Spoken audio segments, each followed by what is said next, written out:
같은 거 뿌려서 혈흔 지우고 뭐 이런 거 거의 뭐 저기 과학수사대가 하는 기법처럼 이렇게.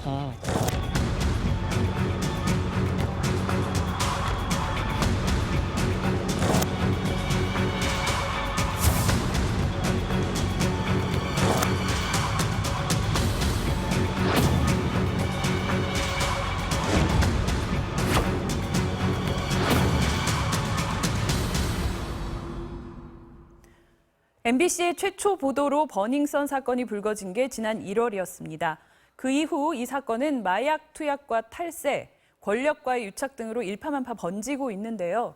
어제 탐사기획 스트레이트에서는 강남 초호화 클럽을 드나들며 특별 대우를 받은 이른바 VVIP들이 어떤 사람들인지, 또 그들을 위해 클럽 측이 마련한 장소에서 어떤 범죄들이 저질러졌던 건지, 그리고 경찰은 뭘 했는지 파헤쳤습니다. 직접 취재한 고은상 기자 이 자리에 나와 있습니다. 어서 오세요. 자, 어제 방송 보고 참 실상이 너무나 경악스럽다 이런 반응들이 참 많았는데 도대체 이 클럽들 무슨 일들이 벌어졌던 건가요? 네, 이 아레나와 버닝썬이 대표적으로 초고가 영업 방식을 도입한 클럽이었습니다. 이 클럽 VIP 좌석은 예약한 데만 기본 1,000만 원이 넘었고요. 네. 시작해서 5천만 원, 6천만 원 넘어가는 일도 굉장히 비일비재했다고 합니다. 최대로 술값이 많이 나온 경우는 약 5억 원까지도 나왔다고 하는데요. 네. 집 한 채 값이죠. 정말 별세계의 일이네요. 예. 그런데 이렇게 수천만 원씩 쓰는 VIP 중에서도 1년 이상 꾸준히 다닌 VVIP들은 더욱더 은밀한 장소로 모셔졌다고 합니다. 네. 바로 클럽 측이 임대한 오피스텔인데요. 그 오피스텔은 클럽 VIP 룸처럼 개조가 돼 있었고 긴 소파와 고급 양주 등이 비치가 돼 있었다고 합니다. 네. 그리고 이 은밀한 오피스텔에서는 마약 투약, 성폭행, 성매매, 그리고 불법 촬영이 빈번하게 일어났다고 합니다. 네. 자, 이 새롭게 드러난 충격적인 사실은 이 강남 클럽들이 이런 곳에서 벌어진 범죄의 흔적을 지우기 위해 비밀리에 소각팀까지 운영했다는 건데요. 어제 방송 내용 잠시 보고 오겠습니다. 박람회 파티가 끝난 뒤 아무 일도 없었던 듯 현장을 말끔히 정리하는 작업은 클럽 측의 지시를 받은 전담 직원들이 맡았습니다. 이른바 소각팀입니다. 오피스텔 소각. 직접 뜨는 건 현장에서 날리고 간접은 전에 말한 구역에 던져. 뭐 이제 문자로 자세하게 설명을 해줍니다. 소각이라고 표현해서 그 가스레인지인가요? 거기다가 웬만한 것들은 다 태우고 주석 바늘은 좀 종종 본 편이고요. 그럼 뭐 마리화나로 알고 있는 것들은 좀 많이 떨어져 있던 편도. 그러나 소각팀의 가장 중요한 임무는 핏자국, 혈흔을 지우는 것. 이들은 특별 교육을 받은 뒤 차량 트렁크에 혈흔을 지우는 시약들을 싣고 다니기도 했다고 합니다. 스프레이 같은 거 뿌려서 혈흔 지우고 뭐 이런 거 거의 뭐 저기 과학수사대가 하는 기법처럼 이렇게 청소하는 방법도 가르쳐 준 게 있고요. 자, 이들이 주고받는 이 지시 내용이 거의 범죄자들이 주고받는 은어처럼 들리는데요. 네, 뭐 직접, 간접 이런 것들이 다 마약 투약 흔적을 지워라 이런 내용인 거죠. 네, 그렇습니다. 이 직접은 현장에서 날리고 간접은 전에 말한 구역에 던져라고 말하는데요. 여기서 직접은 마약류나 주사기를 뜻합니다. 네. 그 현장에서 난리라는 말은 그대로 오피스텔에서 화재 감시기를 잠시 끄고 소각, 말 그대로 불에 태워 없애라는 뜻입니다. 그리고 이제 간접은 피 묻은 옷이나 파티용 소품 등을 뜻하는데요. 네. 보통 강남구를 벗어난 다른 지역으로 이동해서 처리하라는 뜻입니다. 예. 이렇게 전문적으로 범죄를 지워주는 소각팀이 있었다는 건 그 자체가 그 안에서 마약 투약과 가학적인 성범죄가 빈번하게 일어났다는 정황 증거입니다. 네, 또 이 빗자국을 지우는 게 가장 중요한 임무였다고 하니까 도대체 그 안에서 어떤 끔찍한 범죄들이 저질러졌던 건지 참 말문이 막힙니다. 저희도 이걸 취재하면서 굉장히 괴로웠는데요. 이 소각팀의 가장 중요한 임무 중 하나가 바로 혈흔을 없애는 거였습니다. 저희가 만난 이 소각팀 관계자는 지난 2016년 겨울에 자신이 목격한 보면서도 믿을 수 없는 끔찍한 범죄 현장에 대한 얘기를 털어놨습니다. 네. 모방범죄 우려 때문에 아주 자세하게 말씀드리기는 힘들지만요. 새벽 6시에 들어갔는데 남자 셋과 묶인 여성이 있었고요.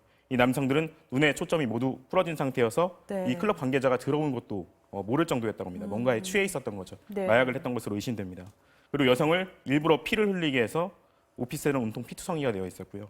그 상태에서 여성이 고통스러워하는 모습을 촬영을 하고 있었답니다. 그러니까 네. 매우 전문적인 촬영을 뜻합니다. 이른바 클럽 VVIP들이 아주 은밀한 곳에서 반인륜적이고 가학적인 범죄까지 벌이고 있었던 겁니다. 네, 또 이 방송 내용을 보면 이 VIP들을 위해서, VVIP들을 위해서 미성년자도 가리지 않고 동원이 됐다. 그런데 이 미성년자들은 상당수가 이 꼬임에 넘어간 가출 청소년들이었다 이런 내용이 나왔어요. 네. 네, 이제 클럽 MD 중에서도 이른바 포주 MD라고 불리는 사람들이 있습니다. 네. 이 가출 청소년들에게 접근해서 연예인이 될 수 있으니 함께 일을 하자라고 제안을 합니다. 그리고 일단 바로 클럽으로 가는 것이 아니라 성형수술을 해주고 오피스텔을 얻어주고 강남권의 룸살롱이나 윤락업소에 먼저 투입을 시킵니다. 네. 그들의 표현대로 하자면 훈련이 됐다고 하면 클럽으로 자리를 옮겨서 VIP들을 접대하는 일을 시켰다고 합니다. 그리고 이 아이들은 VIP 손님과 함께 위에서 말한 것처럼 오피스텔이나 호텔로 이동해가지고 성접대를 했다고 하고요. 네. 사실상 VIP를 위해 미성년자를 성놀이개로 동원을 한 거죠. 그리고 이 아이들은 계속해서 클럽을 떠나지 못했는데요. 연예인 될 거라는 환상 때문에 네. 일부 아이들은 정신병에 걸려서 클럽을 스스로 나올 수밖에 없었던 친구들이 있었고요. 그다음 네. 임신 중절 수술을 너무 많이 해서 자궁을 드러내는 바람에 그 클럽에서 버려진 아이들도 있었다고 합니다. 한마디로 이 실정법도 뭐 도덕도 윤리도 다 무시하고 그 클럽에서 돈을 많이 쓰는 부자 손님들이나 또 뭐 고위 관계자들 접대해야 될 필요성이 있는 사람들 위해서는 뭐든지 했다라는 건데 이 강남 클럽 문화가 이렇게까지 변질되고 범죄 온상이 될 때까지 이 공권력은 대체 뭘 했나 이런 생각도 드는데요. 네, 원래 2010년 초까지만 하더라도 경찰이 민원 신고가 들어가나 그 클럽에서 범죄가 일어났던 신고가 들어오면 경찰이 직접 클럽 내에 들어가 단속을 하고 영업 정지를 시키는 일이 비일비재했다고 네. 합니다. 그런데 2014년부터 이 클럽이 초고가 영업 방식을 도입하면서 이른바 그 안에서 하루에 수천만 원씩 쓰는 VVIP들이 드나들면서 점점 취해법권지대가 됐다고 하는데요. 안에서 성폭행이 일어나고 경찰에 신고를 해도 경찰은 클럽 안으로 들어보지 않았다는 제보들이 굉장히 많았고요. 네. 예, 강남 클럽에서 4년 이상 일했던 그 MD 직원은 경찰이 클럽 내부로 진입하는 걸 단 한 차례도 보지 못했다고 증언을 했습니다. 네. 경찰은 보통 클럽에 소속된 가드들에게 이야기를 듣고 그냥 돌아가고요. 경찰이 만약에 뭔가를 물어보려고 해도 피해자나 피의자의 말을 듣는 것이 아니라 클럽 직원들의 말을 우선적으로 믿었다고 합니다. 경찰이 들어오지 않는다는 믿음이 생기니까 손님들은 그 안에서 이제 대마, 마약 같은 걸 아주 네, 버젓이 했고요. 그랬겠죠. 예, 성폭행과 불법 촬영이 비일비재하게 일어났다고 합니다. 경찰이 사실상 알면서도 뭐 묵인했다 이런 정황들이 곳곳에서 지금 나오고 네. 있는 건데 이 어제 방송에서는 또 이런 곳을 드나들며 그 말하자면 특별 대접을 받았던 VVIP들이 어떤 사람들이었는지도 추적을 하셨죠. 네. 그 안에서 가장 흔하게 목격되는 사람들은 이른바 주니어나 킹이라고 불리는 무리였는데 소위 재벌가의 자제들이었습니다. 네. 예, 보통 그리고 클럽이 이른바 수질 관리 때문에 보통 20대 후반이나 30대 초 정도로 입장을 제한하는데 안에서는 머리가 희끗한 50대 중년 남성들이 다수가 목격됐다고 합니다. 네. 이들 가운데 일부는 안경이라고 불리는 사람들이 있었습니다. 예. 이 안경은 검찰 측 인사를 지칭하는 클럽의 은어라고 하는데요. 이 안경들 역시 클럽에서 분위기를 만끽한 다음에 오피스텔로 이동했다고 하고요. 네. 그리고 클럽이 가장 무서워하는 곳이 바로 국세청입니다. 워낙 네. 현금 거래가 많다 보니까 탈세가 굉장히 자주 일어나는 곳입니다. 그래서 국세청이 마음만 먹으면 천문학적인 세금을 징수할 수 있는데 저희가 만난 전직 경찰 정보관은 클럽 내에 많은 국세청 직원들이 드나들며 접대를 받고 있다는 첩보가 있었다고 밝혀왔습니다. 네. 자, 그런데 이 강남 클럽 VVIP들의 실체를 추적하던 스트레이트 팀은 놀라운 이름과 마주치게 됐다는데요. 직접 들어보시죠.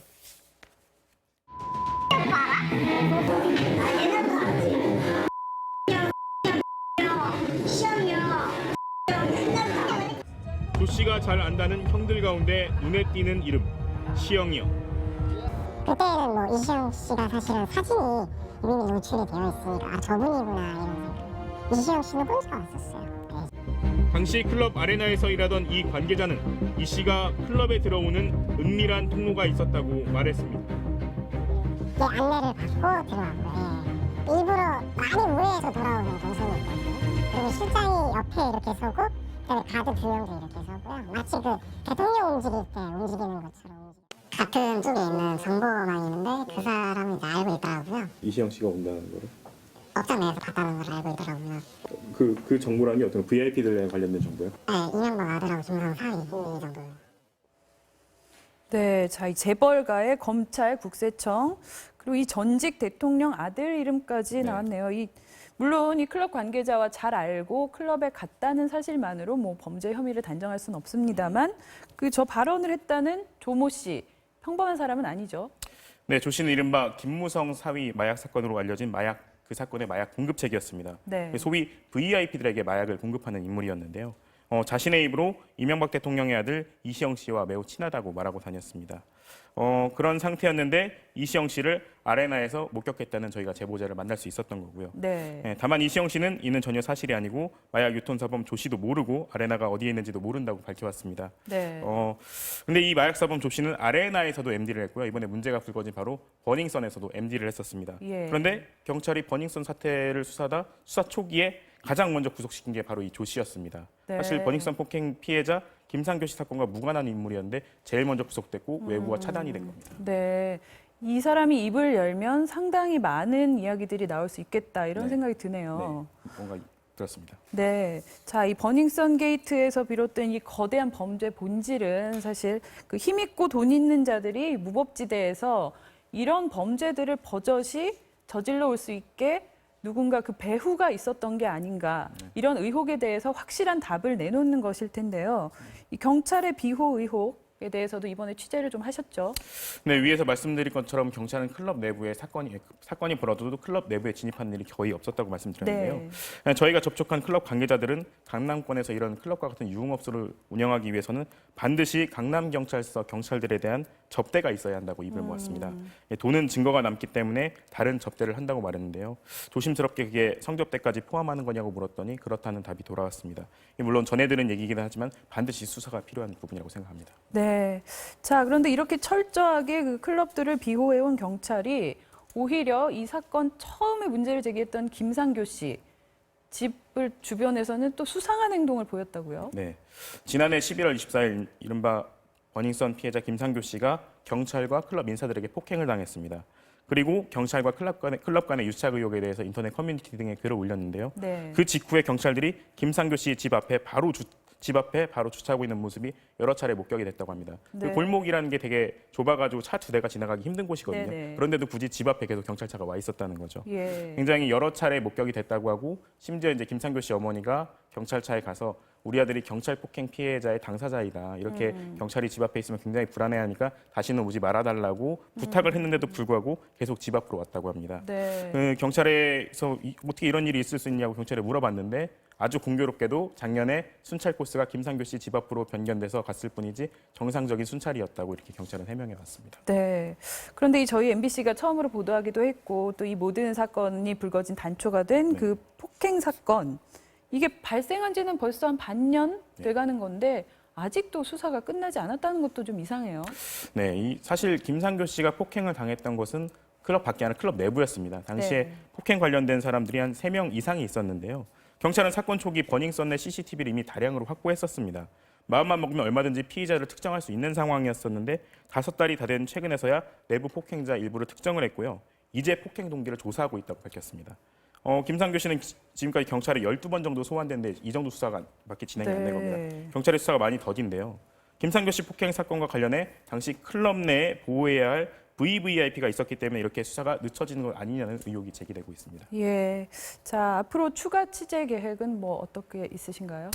네, 이 클럽 내에서 일했던 제보자들은 사실 입을 열는데 여전히 굉장히 두려움을 호소하고 있었습니다. 네. 그래도 계속해서 추가 제보를 받고 과연 VVIP들의 범죄 행각이 어디까지였는지 끝까지 추적할 계획입니다. 네. 끈질긴 추적 저널리즘 스트레이트 팀 취재 계속 힘내주시고요. 저희도 계속 지켜보겠습니다.